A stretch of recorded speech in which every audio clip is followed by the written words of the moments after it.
Excuse me. 3, 2, 1. Welcome to the Yang Gang Roundtable Podcast, an ongoing discussion of poverty, UBI, and electoral politics.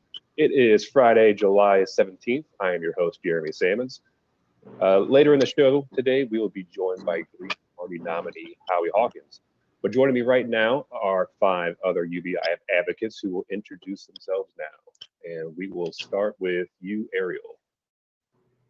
Hello, my name is Ariel. If you want to find me on Twitter, you can find me at Ariels_Armada. That's ARIELS_ARMADA.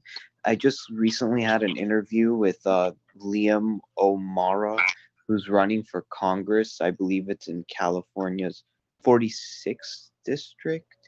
Yeah. And you can find that on Revolutionary Thinking. Just go to youtube.com/Revolutionary Thinking. And if you like drone photos, Ariels_Ariels. That's ARIELS_AERIALS. And I'll pass it to our other hosts. Sheridan. Thank you, Jeremy. I'm Sheridan. You can find me on Twitter at JSaberGamer, JSABERGAMER. Thank you for having me. I'm very excited to be asking the Green Party what they think of basic income. We are also joined today by Hannah Wan. Hi, my name's Hannah. I'm originally from Seattle, but I'm currently in Los Angeles in support of Black Lives Matter, working with Ground Game LA. I'm also former senior staffer to David Kim for Congress in LA's 34th district, and I'm also co-founder of Testify for UBI. Thanks for having me. Faye Doney. Hello. My name is Faye. I would say I'm a nomadic activist if I was to give myself the title. And my Twitter handle is at Tisdoney, so TISDONEY. Come check me out. And last but not least, Faye Koo. You're muted, Faye. Still muted, Faye.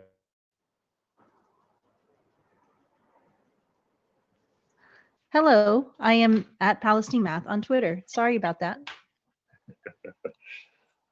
All right, no worries. And rolling right into it, Howie Hawkins has just entered the waiting room. So without further ado, just fair warning to the guests here. You might see some little behind the scenes show set up. So here we go.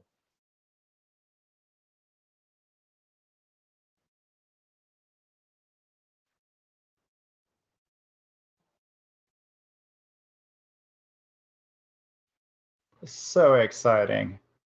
Hello, Howie. Hello. Mr. Hawkins, thank you so Welcome. much for joining us. This really is a gang of folks. Yes, sir. Welcome to the roundtable. How are you today? I'm good. Got a button my shirt. I just came running in here. I got thrown out of a FedEx because of a coronavirus contamination. They just like shut it down. So I had to run up from the eastern suburbs to the northern suburbs. So I'm running behind. A lot of paperwork to print out to get on the ballot, different forms. So Well, thank you for You're on joining my us, sir. state, so woohoo. no, I'm glad to be here. All right, sir. So I know our time is a little limited here with you today, so we'll kind of just jump into it. But before we get going, this is the Yang Gang Roundtable Podcast. We are a basic income advocacy group. So don't be surprised if many of our questions today are regarding basic income.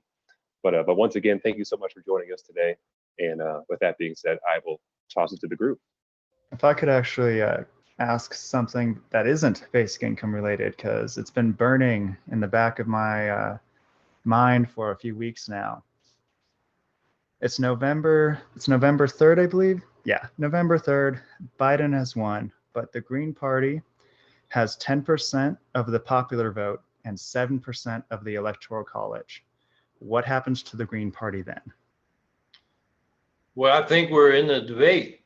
I mean, they couldn't exclude us from the main news narrative at that point. And we could be demanding our spokespeople be there on CNN, NBC, MSNBC, you know, as regular commentators on what's going on. If we got 7% of the electoral vote, we want a state. I want to know what state that is. Maybe it's Maine, where we have ranked choice voting. But Maine has 4 electoral votes, so we must have won Maine in another state. I mean, Well, Maine and Nebraska, maybe, because those are the 2 with ranked choice. Yeah, that's split, so that would give us 1 more. But 7% would be like 20-something electoral votes. So that would be a great result. I think we're more likely to get 10% of the popular vote than any electoral votes at this point. But I think if we get on that scale, one thing is we get over 5%, then we're qualified for a campaign fund, public campaign financing in the 2024 election. And that's for the general election. So we don't even get that money till after Labor Day or somewhere around there. But that would be, it's prorated. So if you're 5 to 25% of the popular vote, you're considered a minor party, and you get a prorated share of the little bit over 100 million that's available to the major parties, but they don't take anymore because they can raise so much private money. But for the Green Party, that would be big. If we got 10%, that's what? Prorate that between 10 and 20, or 5 and 25, that's about 40% of that 100 million. $40 million, boy. The Green Party could really get its message across with $40 million. So a lot of good things would come with 10% of the popular vote and 7% of the electoral college. But I'll just take 10% of the popular vote. Yeah, I know that that's incredibly optimistic to have 7% of the electoral, especially with its incredible pressure, let's say, from the DNC and RNC. You know, I think their pressure, the more Trump crumbles, the less pressure they put on the people that are sweating it out. I mean, right now it looks like a landslide for Biden. So then the question is, if you want some real changes, are you going to vote for them? Or are you going to vote for Biden, who's Mr. Status Quo, if there ever was anybody? He wants to go back to the future. Oh my gosh, yeah. You know, Yeah, Trump Mr. is a Hawkins. disaster, but Biden is not going to solve our problems. That's, one thing that was really unique about the Yang Gang is that we drew support from all over the political spectrum, you know, from conservatives, even Trump supporters, independents, progressives, self-described socialists. For those that are more towards the center of ideology, or even perhaps to the right, does the Green Party have a place for these voters? Absolutely. I mean, people give themselves labels, and then you ask them, "Do you want to stop climate change? Do you think everybody should have a right to health care? Should the minimum wage be raised? Should we stop corporate welfare to these companies that don't need it?" And people, those are not isms. Those are like, of course, those are majoritarian positions. I mean, Ralph Nader and I talk to Ralph Nader pretty regularly. He keeps saying, you got to emphasize those issues that have left and right appeal, because that's where the people are at. So yeah, there's a place for folks that call themselves whatever they call themselves in the Green Party. You know, look at the policies we're advocating. That's what people vote for. They don't vote for isms or, you know, ideological brands or identities. They vote for, you know, people they trust. That's what they vote for. They vote for their feeling about the people they're voting about. And then secondly, on policies. And ideology is way down the list. Right. You hit up something big there. Like, we capitalize the profits and we socialize the losses. As Faye, you wanted to go, but yeah. Yep. Oh, I'm just wanting to ask Mr. Hawkins, who is running for president in 2020 as as the Green Party. What is different about the Green Party? What is the defining? What's defining about the Green Party? As opposed to the two parties in the two-party corporate state system, right? Well, just how do you define somebody who would be interested in the Green Party, for example? Well, we're trying to represent the people, not the corporations. We don't take money from corporate interests, for-profit entities. We take it from regular people. That defines our class independence from the corporate ruling class. And then we have 4 pillars four values that we talk about, which are grassroots democracy, or participatory democracy, as we called it in the 60s, so that people are engaged in the decisions that affect them. Social justice, which is self-explanatory. Peace. We have a very aggressive US state with 800 foreign military bases. We're involved in 7 shooting wars right now. They call them the endless wars. And that's all about a global military empire to protect US-based global corporations. It's not about the security of the American people. So that distinguishes us. And then finally, ecology. That's our fourth pillar. And, you know, I talk about climate change. You know, Trump calls climate change a hoax, but the Democrats act as if it's a hoax. And they've just confirmed that in the last couple of weeks with the House Democrats proposal, and then this joint Biden-Sanders report on their climate policy. That's a recipe for disaster. So I think, you know, it's very clear that we're different from the two major parties, and it's around those values: democracy, ecology, justice, and peace. Thank you for explaining that. Really appreciate it. So what are your thoughts on reoccurring stimulus checks? What are my thoughts on? You broke up. Did I- Oh, she said reoccurring stimulus checks. Reoccurring stimulus checks. You mean the checks to individuals? I mean, have the $1,200 be reoccurring? Yeah. Yeah. Okay. Well, during the crisis, I think it should be $2,000 for people below an income threshold. I don't think Warren Buffett needs $2,000 a month, and there should be $500 per child, and that should be out there to maintain the whole economy, because then people can make their rent and mortgage payments. They can buy their groceries, and I think the thing we could have done, should have done, the payroll protection program was kind of like that, but it was poorly executed, which they did in Europe, and that is pay companies to keep people on their payroll for the duration. And then we could reopen. Now we have massive unemployment. A lot of small businesses have collapsed because if you're a small business, you can't go to the bank and get credit. You got that business up on your family's investments, your credit card, and that kind of thing. If you're out of cash, you're out of business. So we have a lot of damage there. So yeah, I think they're about to relook at the another relief package, and there better be something in for people, you know, just so they got cash in their pocket, or this depression we're in is going to go even deeper. You know, you've seen the projections, up to 28 million people facing eviction in September because they can't pay the rent or the mortgage. They'll be foreclosed. Up to 10 million people have lost their health insurance because their insurance was tied to their job. And God forbid you get COVID, how are you going to pay for it? It's tens of thousands of dollars, up to $1 million. We've had reports on that. You know, Medicare should be covering that right now. There's a lot we need to do just to keep people afloat. And, you know, the thing that's got me really angry right now is, you know, Trump gave up, COVID won, he's a loser. Everybody can see that. But where the hell is Joe Biden? He lives within commuter distance of the White House press corps. He used to commute to the Senate, you know, get on Amtrak. He could get in a limousine, and he could convene the White House press corps for regular news conferences like Andrew Cuomo was doing. Y'all saw that on cable? Mhm. He was showing up Trump. Well, Biden could be doing that and pointing out what we need to do that every other damn organized society in the world has done. And that is test, contact, trace, and quarantine. Suppress the virus, and then we can go back to business and back to school.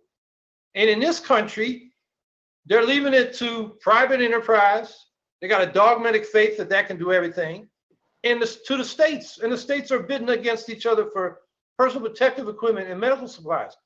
And now the infections are exploding. One of the foremost epidemiologists yesterday put in the Daily Beast, 800,000 deaths by the end of the year. I mean, this is really bad. And, you know, I expect Trump to not have a clue what he's doing, but where the hell is Biden? I mean, he's got a platform. I've been saying this on podcasts and what little, larger media I get. But I mean, I can't see why this isn't a constant theme from the Democratic leadership. Not just Biden, Schumer, Pelosi. Why is the Senate on recess right now in the midst of this explosion of infections and the economic problems we're talking about? They're going to get back there next Monday and start to deal with this. But, that's why I say the two governing parties are presiding over a failed state. We've really got to build an alternative. Howie, are any Green Party candidates running for Congress or? Yes, and I don't have a number for you, but in many of the states there are. Okay. We also have our Humanity First candidates running for Congress. I don't know if you've heard of them, but one we have is David Kim. He's running up against a corporate Democrat.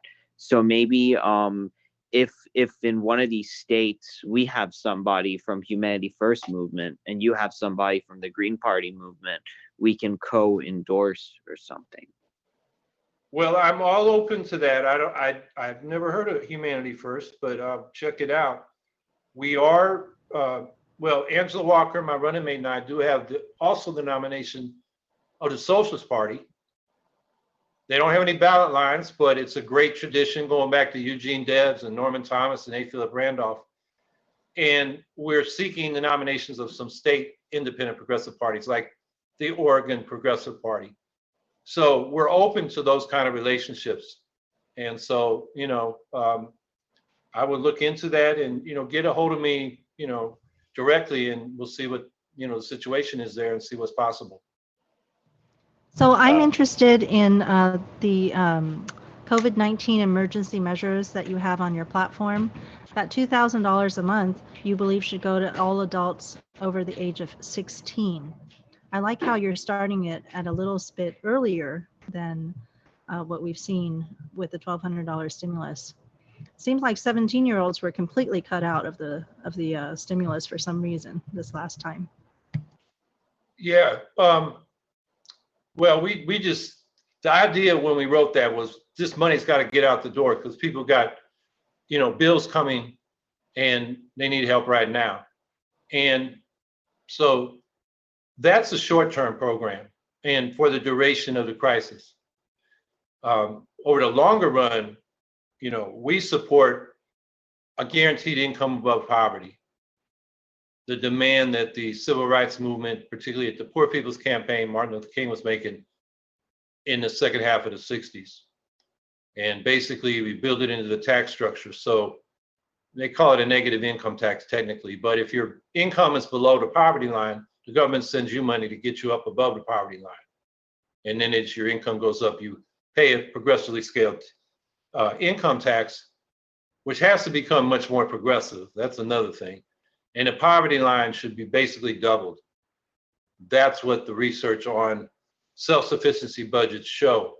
You're going to be able to pay your bills for everything that everybody ought to have, from a place to live and food to eat and clothing on their back, to other things that are now necessary to participate in modern life, like broadband access.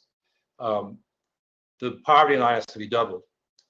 So, our analysis of what that would cost is about no more than $500 billion, about $500 billion for a doubled poverty line. If you bring it up to the current poverty line, the estimate we made last year was $219 billion, which is not small, but it's small compared to the Pentagon budget. And ending poverty ought to be a top priority. Why is that necessary in a country so rich as ours?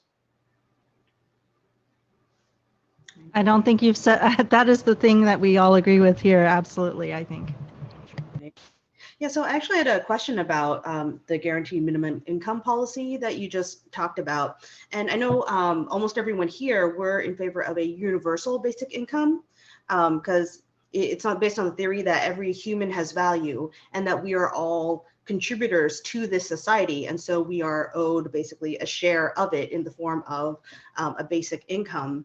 And one key part of it is the universality. So sure, Warren Buffett doesn't need it, but Warren Buffett could, I don't know, maybe lose everything one day. And he also doesn't deserve to starve, I guess. And also being somebody as rich as Warren Buffett, he would be paying way more in taxes based on how UBI is funded. So for us, I feel like the universality is really important because it's not just about survival. It's also about what else we can do. Like once we are above the poverty line, once we have all our basic needs covered. So having that additional money, like once you're set, it opens doors to other things that we can do. And also it removes means testing, which is very bureaucratically demanding on the people who are suffering the most, and also very demeaning, like having to prove that you are destitute. And so like the universality takes care of, I guess, the dignity of people who are suffering. So I guess if you want to speak to a little more about like why is universality not included in your policy? Well, I would say it is universal. If Warren Buffett lost all his money, he'd fill out an income tax form and he would get regular checks. And that's nobody, you know, looking into your private business any more than what you already do when you fill out your taxes, which could be a lot simpler. So would it be evaluated on a monthly basis or annual basis? Because like another part is the bureaucracy of it. Because right now, like with our current social safety net, it's like people are waiting months and months when they need the money right now. Yeah, well, I would suggest a quarterly basis.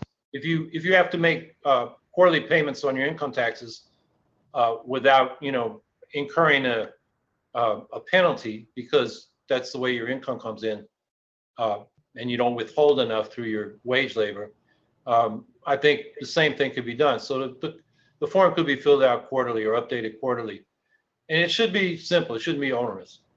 At the same time, with people who make a lot of money, they also can pay a lot to accountants to make it seem like they're not making any income either. So I don't know.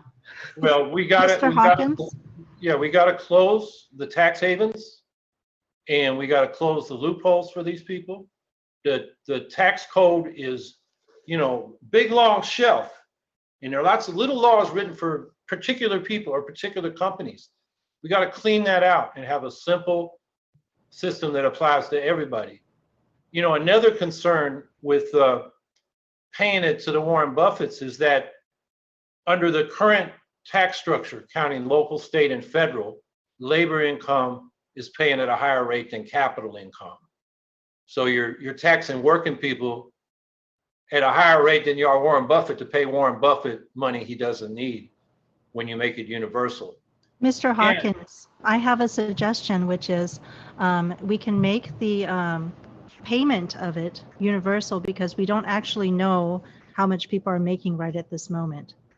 And then we can make the taxation, you know, once we know that people have survived this year and we're doing really well, because you can't predict what your, you know, future earnings might be based on what you earned last year. You might lose your business this year. We don't know it yet. Maybe we could tax that money back the next year, thereby saving an entire administration on the, you know, the front end, and just using the tax system we already have in the back end. Well, you really have to change the tax structure because Buffett and Gates and Trump would still get their money. I mean, capital income now is what, 20%? The top bracket for wage income is 35%. So at best, you're getting back about a third of what you gave to those rich folks, and more closer to 20%, a fifth, because most of their income is capital income. So, and you tax the working class at a higher rate than the capitalist class to pay that universal basic income to rich folks. Right, but at the same time, there are way more working folk or people who aren't making any enough, and there's such a small percentage of the super rich. So it's like, what's it matter to give like maybe a couple $100,000 a month to the ultra rich when it's helping like people at the bottom tier way more? Well, you're paying out. I mean, you know, the $1,000 a month that Andrew Yang was proposing was, depending on who you talk to, $3.8 trillion. That's much bigger than the Pentagon, much bigger than the discretionary budget of the federal government. But that's Yeah, the way if I could, isolation. Huh? Like if you look at just the number itself, like, sure, but what else are we spending that could be replaced by this monthly payment? So it's like if you're You're looking at the number suggesting to in replace, isolation, sure, that's a big number. But if you look at the other systemic effects that it has, then it's a lot lower. so you want to replace public housing assistance, Section 8, home heating assistance, food stamps. I mean, It and depends. and you add all those together, it's still a small fraction of 3.8 trillion. We can take a look at the numbers with you another time, Mr. Hawkins. I want to give Sheridan a chance to ask his next question. Thank you. Sure.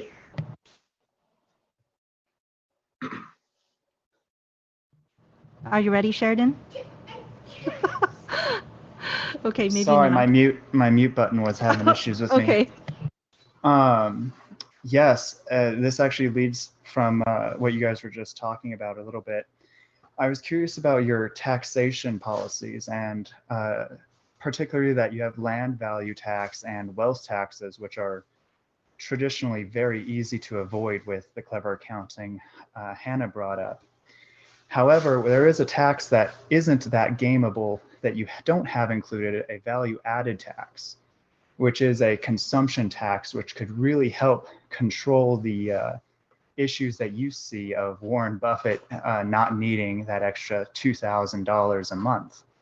He'll just consume it in value added taxes as he buys more shares on the stock market, correct?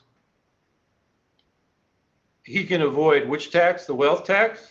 Wealth tax and land value tax through how you value and appreciate the land and, of course, wealth. Well, the values of the land, I mean, that depends on the jurisdiction doing the calculations. Right now, it's mostly local. Yes, but you can still pay for an appreciation from someone you know to give an appropriate one for your accountant. I mean, it's not hard to bribe the system. Look, we're especially for the ultra wealth. We got to crack down on corporate crime and clever accountants that enable people to avoid taxes. We got to crack down on the foreign tax havens where trillions of dollars are stowed away.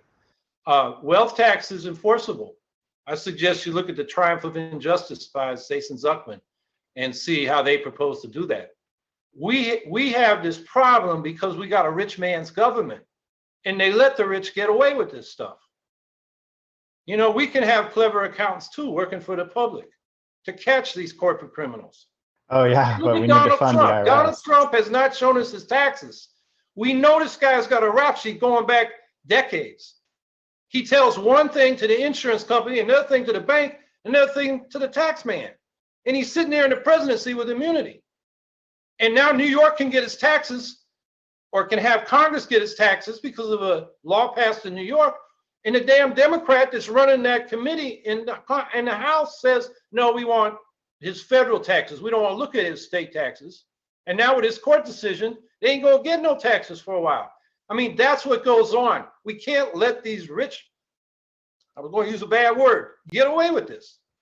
We're all right there with you. The IRS is woefully underfunded to tackle the wealthy, and that's why poverty is even more punishing, because it's cheaper to extract value from poor people.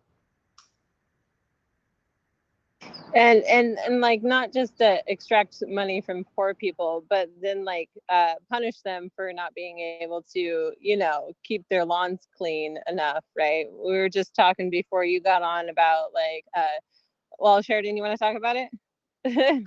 Oh yes, my city has an ordinance against litter and weeds in the lawn, and the city is trying to enforce it, and the penalty is absurd, but we don't need to go into that. I think we all understand localities being ridiculous.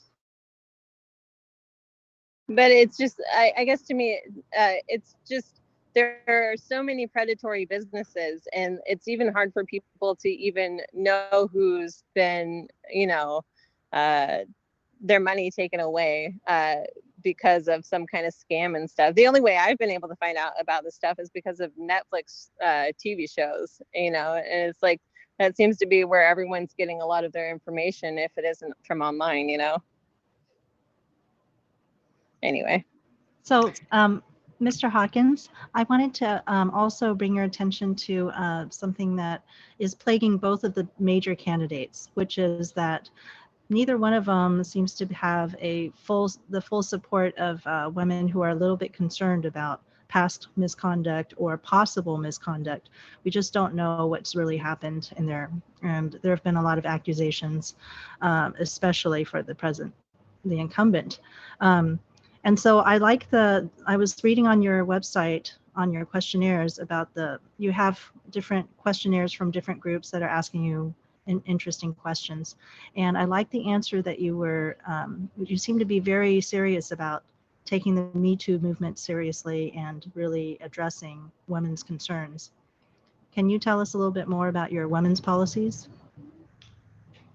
Yeah, when the allegations of sexual harassment or assault, they have to be taken seriously. And, starting with police forces. I mean, we keep getting these stories where they got rape kits sitting in a file somewhere in a file drawer, and they're not taking it seriously. So I think that's the front line where we got to deal with that.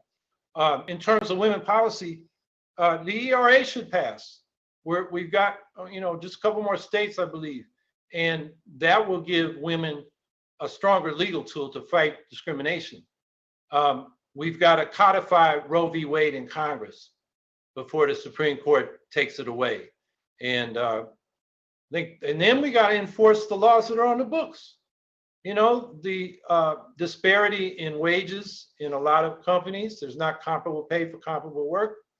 And the Civil Rights Division of the Justice Department has not been very forceful in dealing with sexual discrimination as well as racial discrimination. And, it's another case where you need a government that's committed to the people and not to protecting companies that don't want to have to deal with, in the end, paying women more. So I think, we've got a lot of good laws on the books. We just don't enforce them. And what enforcement there is or regulation there is biased. So those are some of the top policies in terms of a women's agenda.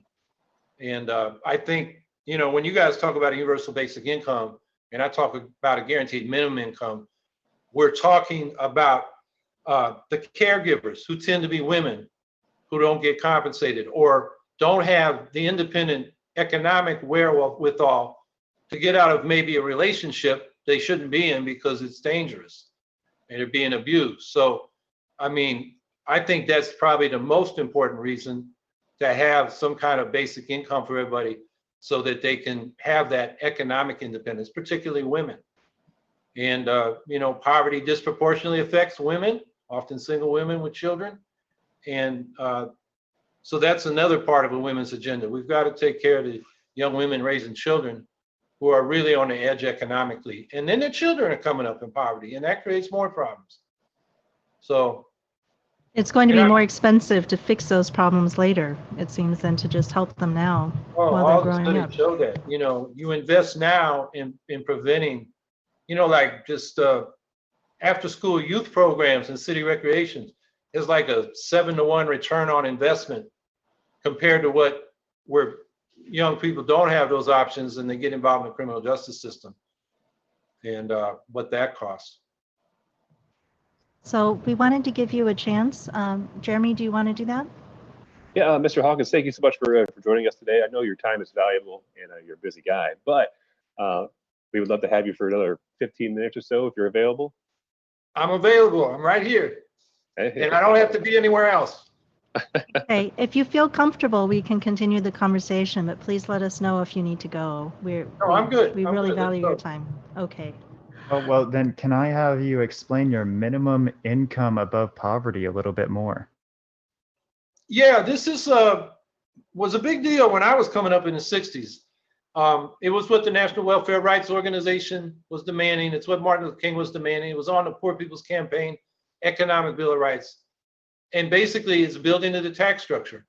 If you read the literature, they call it a negative income tax. And people give Milton Friedman credit, but it goes way back before him. And it's a simple way of, seeing who needs money to get up to a basic standard of living. And as I said, we would double the poverty line we have now so that it's a realistic poverty line. The poverty line we got now is 3 times the food budget designed to keep somebody alive for 3 months back in the 50s. And they adopted it in the 60s. And they've been just updating it with the cost of living for food. And food is not going up as fast as housing and healthcare and a college education. So it's really a low level of a poverty line and doesn't reflect how difficult it is for people between that poverty line and 200% of poverty. So you double the poverty line. And then if your income is below the poverty line, the government sends you money to bring you up above the poverty line. And as Martin Luther King said, the best way to end poverty is to give poor people money. That's why they're poor. Most poor people are working hard. I mean, I live in a neighborhood in Syracuse. People get up early in the morning to go clean up the hospital, you know, pick up the garbage, whatever it is. And then sometimes they work a second job in the evening. They work hard and they still low income. So, you know, people work hard. We got to raise the wages too. So that's another question. Right. And also I want to clarify.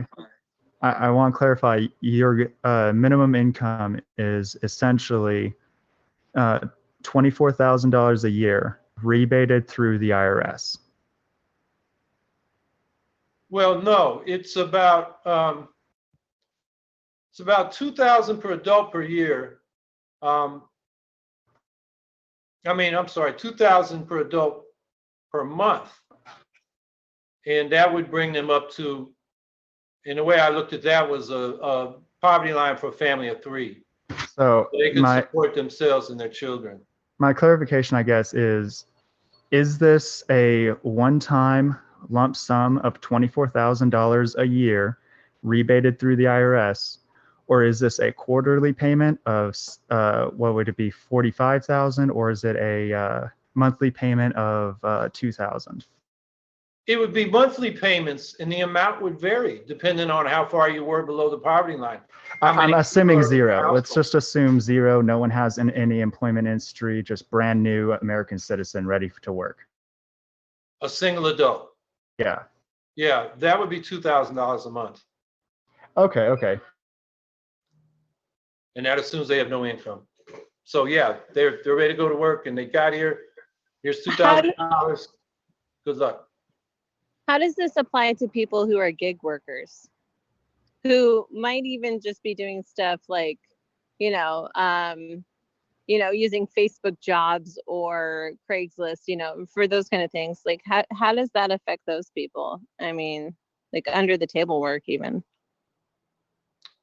Well, we don't want under the table work because everybody should be paying their fair share of, our common wealth, our roads and bridges and public services, our schools.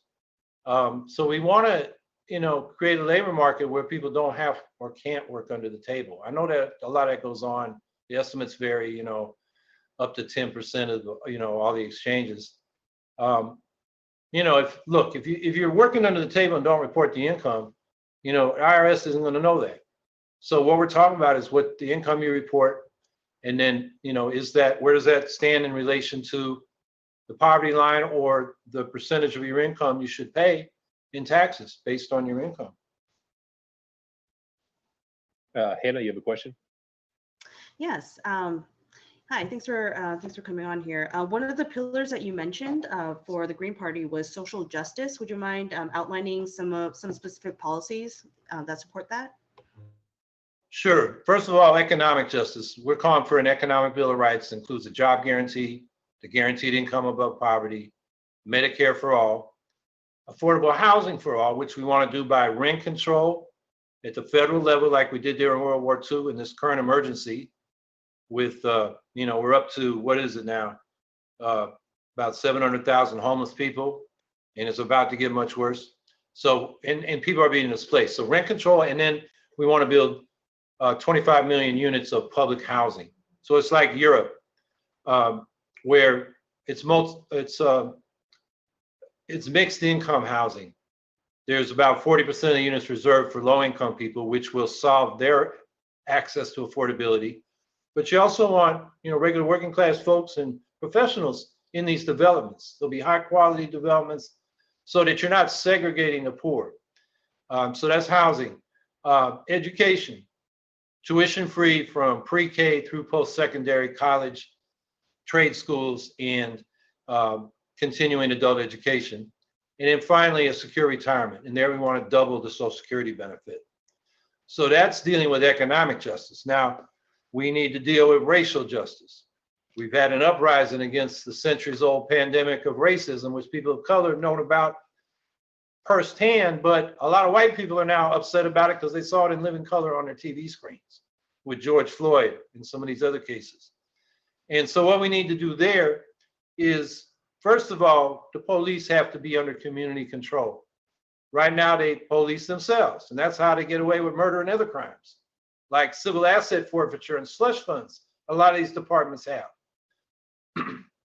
And by that, I mean not just review boards, but a commission, publicly elected or even selected randomly like a jury, that would represent the community and hire and fire the police chief, review who's on the forces and get rid of the racists and the sadists, oversee the policies, practices, budgets, and be able to independently investigate and discipline officers. So they don't have this special deal where they get to investigate themselves and they got this, culture that they protect each other. So that's one thing. Defund the police is a good idea, but there's not enough money in the police departments to deal with the social services that the police are called in to control. So they, somebody's homeless, they're told to go do a vagrancy charge. A homeless person needs a home. A drug addict doesn't need to go to jail. They need to go to drug treatment. Somebody with a mental health crisis needs somebody knows how to deal with that. Not a cop that's pretty clueless about that with a firearm and may panic, and we've had a lot of tragedies with that. But you can take the whole police department budget and it won't be big enough to solve those problems. So we're saying we need a Marshall Plan for the cities to invest in the housing, in the jobs, in the businesses, in the healthcare, in the schools that these racially oppressed communities have lacked because of generations of segregation, discrimination, and exploitation. So I'm saying that movement that we got needs to they need to demand more. Not just stop chokeholds, but community control of the police. And not just defund the police, but defund the military. And of course, that doesn't mean completely defund police and military, but it means making sure that these social services and community resources are available to people that haven't had them. That's racial justice. And then there's a whole range of, social justice areas. LGBTQIA folks, we need the Equality Act passed. It passed the House, needs to pass the Senate, be signed by the president. You need a new attitude from the president about those folks, because what we got now is, like the way transgender people in the military were treated by Trump is very negative to all transgender people wherever they are. And then we need to honor the American Indian treaties. There's a lot of land that was taken and services promised but not provided. There's a Treaty of Guadalupe Hidalgo. There are Mexican Americans that have lost land that they were given at the end of the Mexican War. And reparations for African Americans. That bill that Congress put in 79 should pass. It's to study and develop proposals for reparations. And I think that's the next step, because the African American community needs to define what they think would repair the damage. And some of that will be compensation to households, because Black wealth is 1/10 of white wealth by household, but also institutions and collective reparations. The Black land base was basically stolen from the Black farmers by the USDA over, really 150 years. And they won in court, and the USDA still was very poor at compensating. That land base hasn't been restored.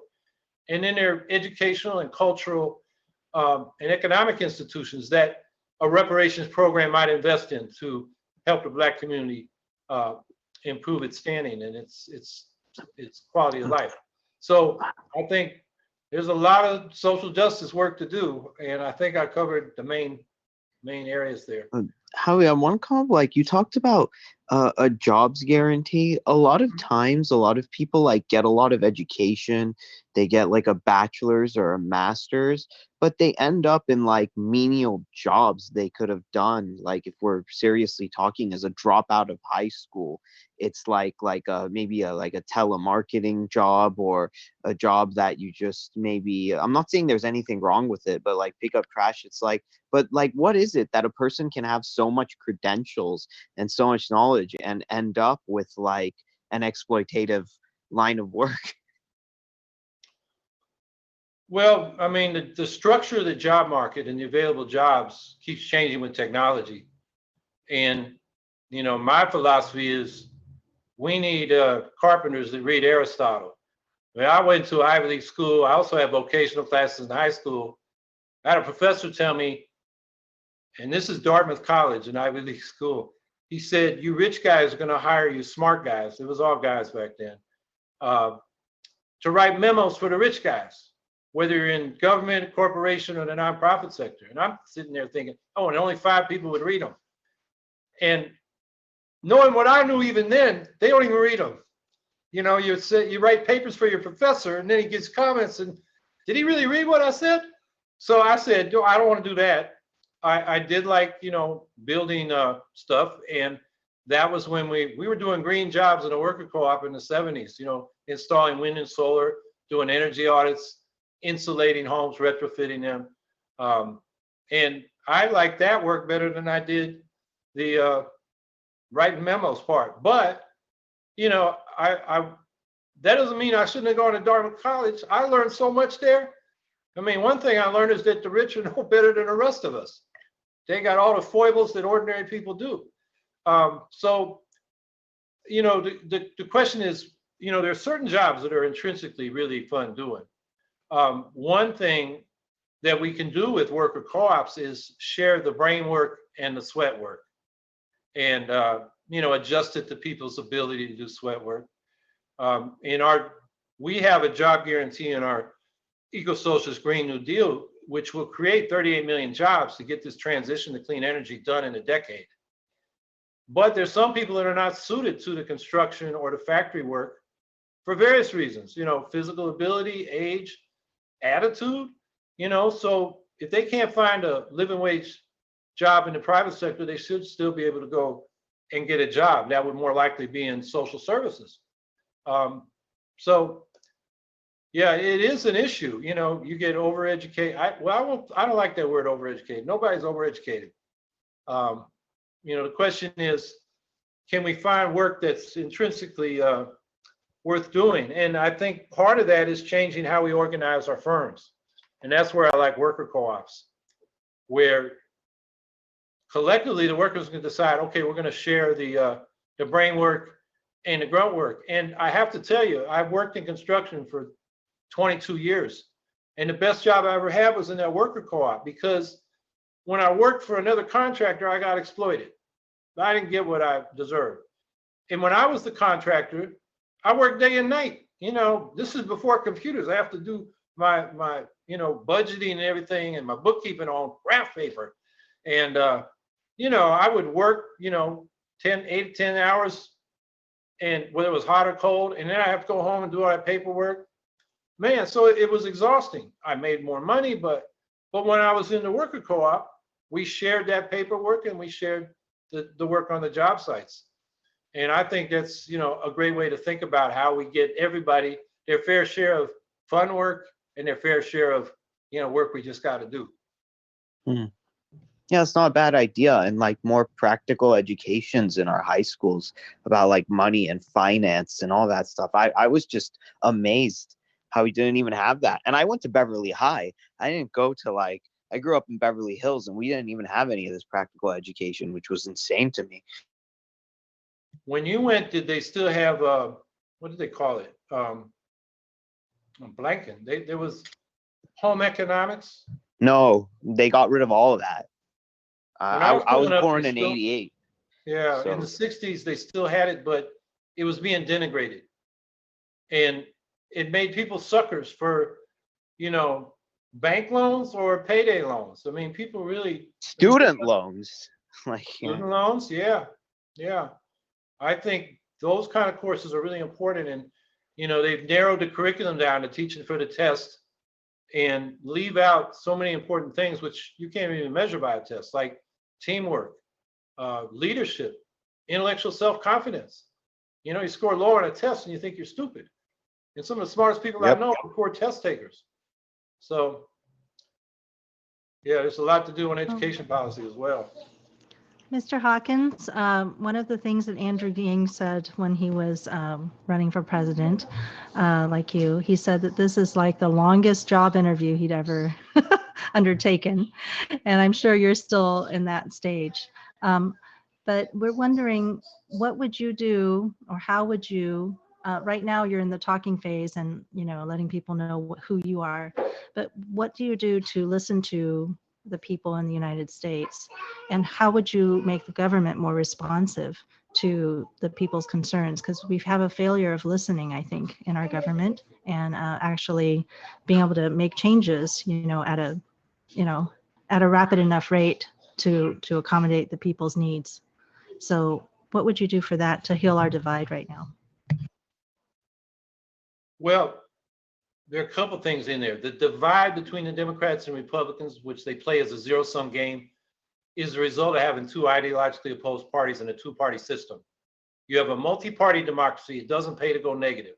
And you got to build coalitions during the election, because if you got a multi-party system, you probably have ranked choice voting to elect proportionally represented legislatures. And you want the second rankings of your opponent's voters. So you don't go negative on them. You just present your positive program. And then when you're in the legislature, you got to build coalitions, and they shift. Suppose we had the Greens and Libertarians in Congress along with the Democrats and Republicans. Greens and Libertarians would be on the same side on drug policy reform, staying out of stupid foreign wars, cutting corporate welfare, civil liberties. But when it came to economic policies, Greens would be more with the progressive Democrats and the Libertarians would be more with the Republicans. So depending on the issue, it shifts. So you don't want to burn your bridges by, you know, being so damn nasty to each other. And while they're fighting each other, they're not solving problems. So I think that's what we got to deal with, the divide. We got to have a multi-party democracy, which means ranked choice voting for president. Certainly, we can't have the Electoral College keep installing Republicans that lost the popular vote. The whole 21st century, that's what Republicans got installed by losing the popular vote, and the Electoral College put them in. And then in legislators, we got to have multi-member districts with ranked choice voting, so that each party gets representation in proportion to the support they really have. So that deals with the division. As far as listening goes, there are two things I would say about that. I've been preaching to the Greens and the whole left that we got to stop preaching at people and start listening. Every good organizer in a union or in a community organization knows you don't go out and try to get people involved by saying, you know, here's the leaflet, here's the program, join us, with people that, particularly for the Green Party, who the hell are us? You know, who the hell are you is what people are going to say.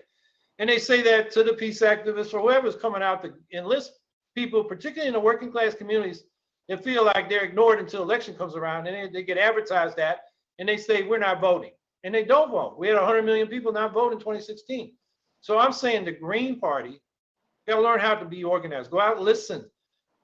Build friendships and relationships. And then you can talk about the politics and build organizations so that, you know, people in these communities, you know, they know who the Green Party is. We've been with the people, we've listened to them, and, you know, helped them.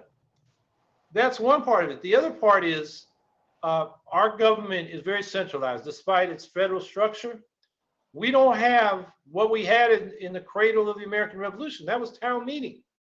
Direct democracy in the towns of New England. And it spread right through New Jersey. Even Charleston, South Carolina had it in that period. And then when these New Englanders settled the Midwest, they started with town meetings. And those were direct democracies. And it still functions in New Hampshire and Vermont. Once a year at least, they meet, they adopt a budget, they elect they call them aldermen, but basically a council, to carry out the policies that are decided at town meeting. And at town meeting, while they usually deal with the budget and you have the usual loudmouths come in, everybody knows everybody, and then they argue like crazy over should the volunteer fire department, should we buy them a new ladder? and exhaust themselves on that. And then the important stuff, you know, kind of flies through, which happens in Congress too. That's just kind of the nature of those things. But the point is, you have an issue you want to bring to your community in New Hampshire, takes 15 signatures. They call it a warrant article.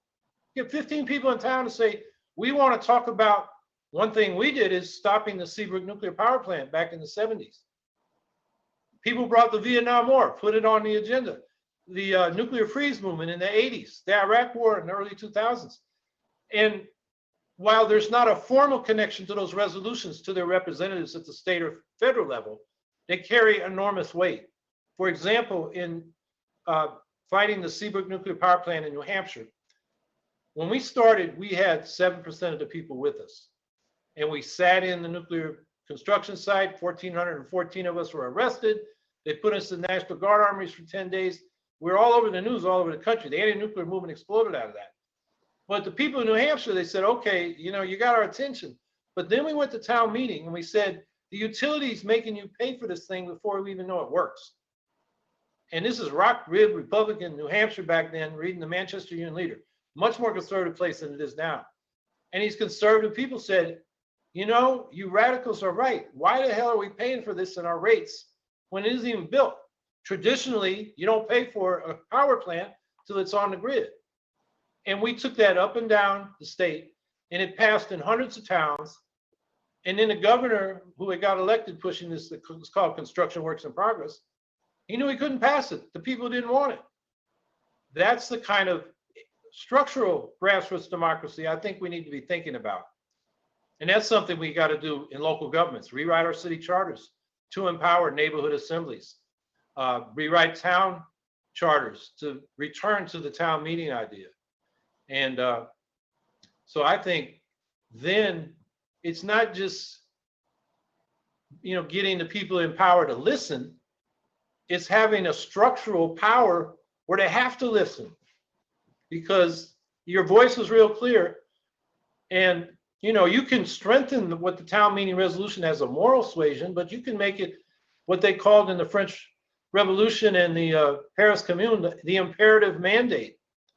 So in the sections of France, the neighborhoods, they had assemblies, and then they'd elect people to the city council, and the sectional assemblies would give them imperative mandates. So they would be under instruction of how to conduct business in the council. And that really linked the grassroots power to the representative power. So I think there's a lot we could do, and it's very much in the American revolutionary tradition, and the damn left has forgot about it. And I think that's, you know, one thing I hope to, in this campaign, get people thinking about again. That was a beautiful answer, sir. Last question. Yeah, I'll that let was you great. go. Yeah, it's been an honor to speak with you today.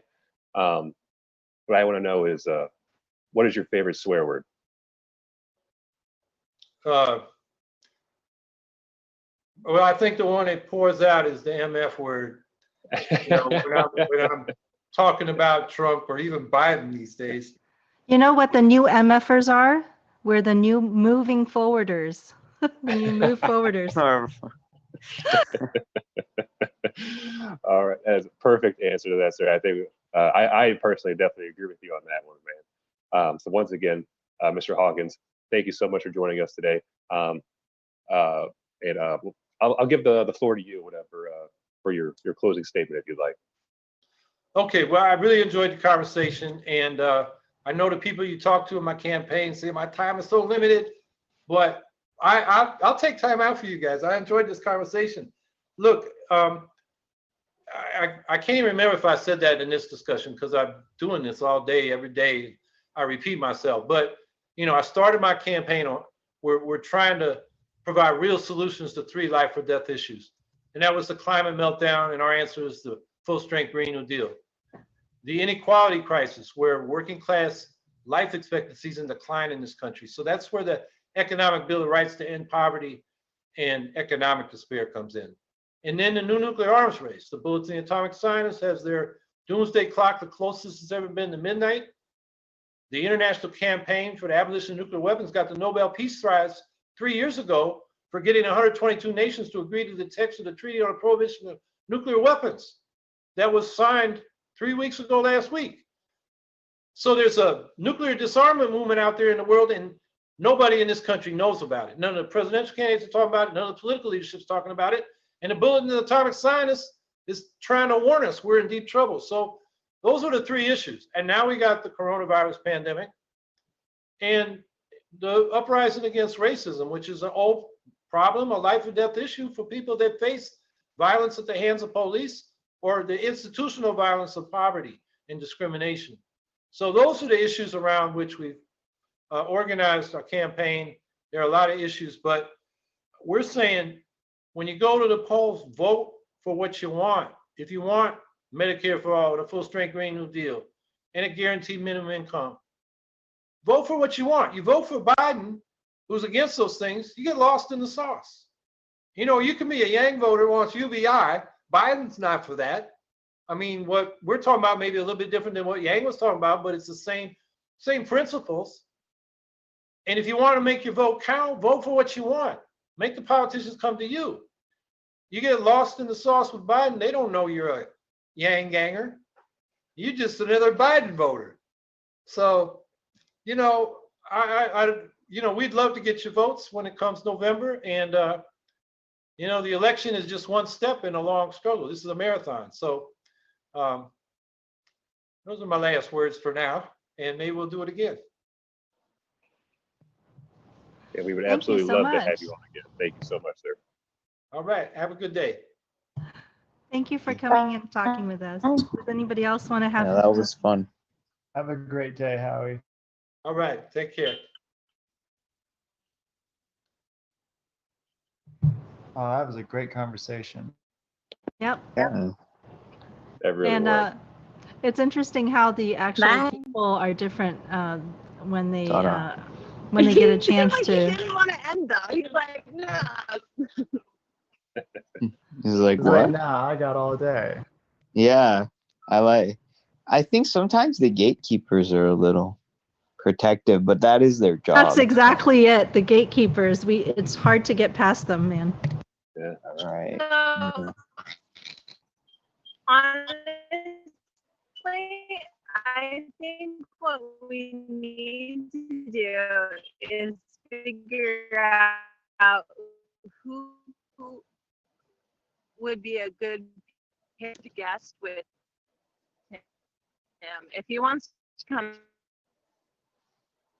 back on, maybe we get Scott Stanton Oh, on man. there. We should get Tim Ryan and I would just strategically Yeah. pair people. If he's willing to work with us, I mean, we could way to help just enact on some of the stuff. Probably start. Hey, you're not coming in very well. That would be cool. Try to find some Um, internet. But yeah, boosting these. I know. I'll plan better. All right, guys. We should probably wrap up this stream here. Should we do our sign-offs? Well, we did at the beginning. We but did at I the guess- beginning, yeah. We did. Does All right, anyone this- else have a call to action right now? all your representatives and get us all cash. Yeah. Yeah, Racing 100%. And at least if that doesn't happen, like these extended the unemployment boost is set to expire this month. And if that happens, yeah. So I don't know, like call about that at least. Either or, I take both. Either the just direct cash to the people or just an extension of these benefits, because it's gonna hurt everyone when people have less. I mean, it's just I mean that's just the most common sense of common sense. That's it. I think people should ride on their vehicles, especially if they commute a lot, to help promote either our podcast or any of these movements we have, because we're broke, but window paint doesn't cost that much, Well, I wanted to let people know so that that we could be our have advertising and marketing. I don't think people know that we have a website now. So I'd like to let people know that we now have a website that came from directly from contributions that were given to us. It's called the YGRTpodcast.com. So without the at the beginning, YGRTpodcast.com. So that way you can find other ways to listen to or attend our podcasts. And to get on the show. That's right. We have our contact information. Everything is there, but we are going to be putting more information on it, and we're going to be retooling it. So this is a temporary placeholder for a minute. And thank you for putting that together, Faye. I remember too. For producing it, Faye. Yeah. So thanks to Peyton and John and I forgot the last person's name for actually paying for it. Right. And Hannah, do you have any additional call to actions for us today? No, nothing specific, but if people are interested in doing more work for UBI advocacy, I recommend hooking in with Income Movement. They have a lot of programs happening, so there's things people can do. All right. Does everyone get a chance? Jeremy, you want to close this out? Yeah, thank you everybody for tuning in today. This has been an excellent episode of the Yang Gang Roundtable Podcast. Yeah, stay tuned. We got some more great interviews coming up this weekend. And yeah, we will speak with you all soon. Bye-bye. Bye-bye. This was our first presidential candidate interview, wasn't it? Tim Ryan, but he had dropped out by then. But Oh, that's right. That's right.